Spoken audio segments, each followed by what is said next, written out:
Russell's viper এই সাপটি ডাবোয়া রাসেলি নামেও পরিচিত, কারণ এটি অ্যানিমেলিয়া কিংডমের ডাবোয়া জেনাসের একটি সাপ। এটি 1797 সালে জর্জ শ অ্যান্ড ফ্রেডরিক পলিডোর নামের দুইজন জুলজিস্ট প্রথমে ডিসক্রাইব করেন, এবং এই সাপটির নামকরণ করা হয় বিখ্যাত জুলজিস্ট প্যাট্রিক রাসেলের নামে, যাকে বলা হয় father of Indian ophiology. Russell's viper হচ্ছে একটি হাইলি ভেনোমেনাস স্নেক, অর্থাৎ খুবই বিষধর একটি সাপ, যেটা সাধারণত ইন্ডিয়ান সাবকন্টিনেন্টের মধ্যে দেখা যায়।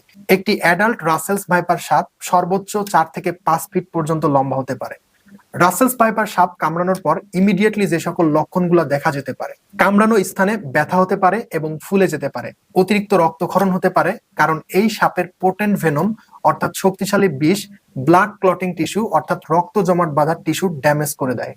কামড়ানোর পর কিছু সময় অতিবাহিত হওয়ার পর যে সকল লক্ষণগুলো দেখা যেতে পারে: মাথা ব্যথা, মাথা ঘোরা, চোখে ঝাপসা দেখা, কোনো কিছু ডাবল